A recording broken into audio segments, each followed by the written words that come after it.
A lot is happening around the world, so let's get right to it. The Taliban, who the Biden administration hailed as businesslike, appear to have returned to ruthless tactics just 1 month after seizing control of Afghanistan. 4 bodies were recently displayed for the public to see, putting Afghans at the world on the notice that the hardline Taliban government will rule with an iron fist. The State Department spokesman Ned Price responded to this promise of executions and amputations by saying these punishments would constitute clear, gross abuse of human rights. We stand firm with the international community to hold perpetrators of any such abuses accountable. Previously, the Biden administration praised the Taliban for being White House Press Secretary Jen Psaki confirmed that the Taliban acted businesslike and professional. On Saturday, Rep. Carlos Jimenez referred to the hanging and wrote on Twitter, "Is this who Jen Psaki called businesslike and professional?"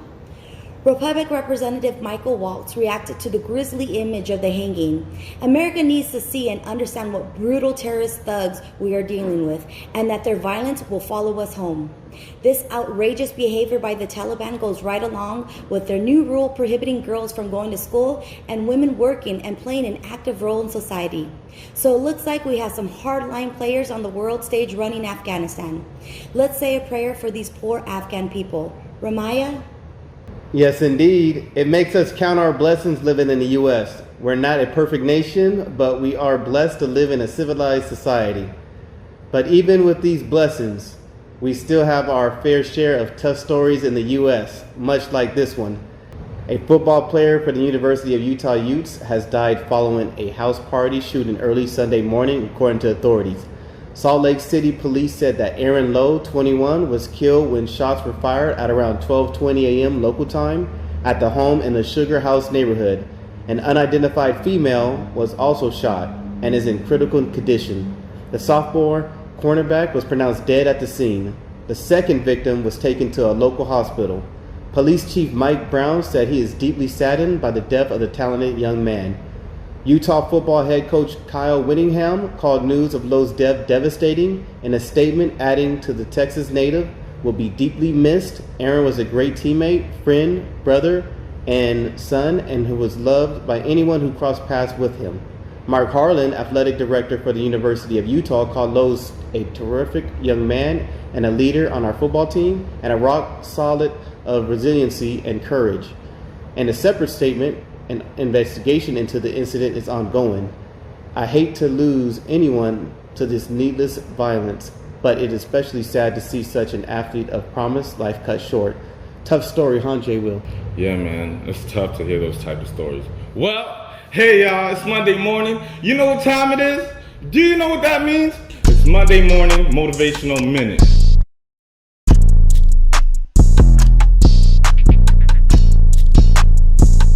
Did you know there are ways you can prep yourself to have a successful week ahead? Here are the top 10 tips to set yourself up. 1, wake up early. 2, meditate. 3, practice gratitude. 4, pursue personal development. 5, treat yourself. 6, make breakfast in the morning. It's the most important meal of the day. 7, get moving. 8, nurture loving relationships. 9, always make your bed. My mom always taught me that. And 10, be present. All these items above are sure to help you create the best environment for your week to start off on the right foot. Try to implement one or more of these items in your day-to-day routine to see how wonderful life is enriched. Now that's great advice, Jay Will. I'm definitely feeling that motivation for Monday. Well, Friday, my colleague Tiffany brought us information about the Arizona 2020 election audit. A lot has happened since Friday morning, and we're bringing on Arizona's Legislative District 4 State House Representative Joel John to discuss the audit's finding. Hello there, Representative John. Thank you for your time today, and thank you for joining us this morning. Hi, how are you? Thank you for having me. How are you? So to bring our viewers up to date, we had a recount of the Maricopa County's 2020 presidential election vote has reiterated official results that showed Joe Biden won. Auditors in Arizona found out that the former president had lost by more votes than earlier official results declared. The hand count found President Biden gained an extra 99 votes, which put him from 1,040,774,000 to 1,040,873 votes. The audit spokesman Randy Pullman told KJZZ Phoenix that it's not the final report, but it's close. This 110-page report titled Maricopa County Forensic Audit recommends changes to state elections law and suggestions on how the county could better keep the voter information updated and how it handles ballots and maintains voting machine security. Responding to the news report on Friday, former President Trump said he had heard the findings were far different than being reported by the fake news media, and they had uncovered significant and undeniable evidence of fraud. So as an Arizona representative who has a front row seat to watch your counterparts in the Arizona state execute this audit, what are your thoughts on this outcome, and was it worth all the effort? Well, thank you for having me. My thoughts is, well, it just reaffirmed what we saw back in November, that the results that President Biden won and the results of the audit done by the Senate and the results of the county were almost identical. There's little small discrepancies, like you said, gave Biden a little more, gave Trump a little less ultimately, but it just reaffirms what we already knew. And I think given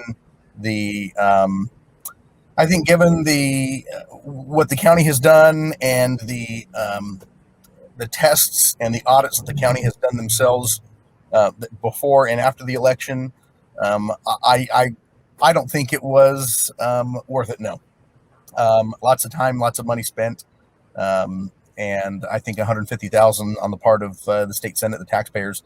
Several million on the part of others that I don't think we quite know exactly where that money came from, but it just reaffirms, like I said, what occurred in November.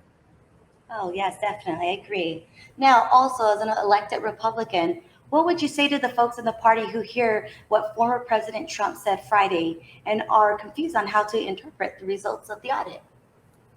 I would say one of the best things he can do is actually try to learn about the election processes in Arizona and what actually occurs and how they're conducted. They're quite safe and secure. I've had the opportunity to use some of the processes at one of the counties in my district, and I was actually very impressed on all the security measures and all the things they put in place as far as making sure that ballots are correct, that they have. That they're actually valid ballots, that they're counted correctly. So I think one thing, take faith in our election system. Also, if you have concerns, like I said, we should educate ourselves on the actual processes that are occurring in the state and how elections are conducted, and then get involved with your local elections. And elections departments are always needing volunteers to help with their elections, and so get involved, and that just helps someone learn more about the process. And I think the more you learn about the process, the more confidence you'll have in our system. No, thank you. Thank you so much for your representative, John. We do appreciate your insight and to this audit. It's greatly appreciated. Thank you for having me. Thank you. Thank you. Have a wonderful day. I appreciate your time from HYFN TV. Coming up this weekend.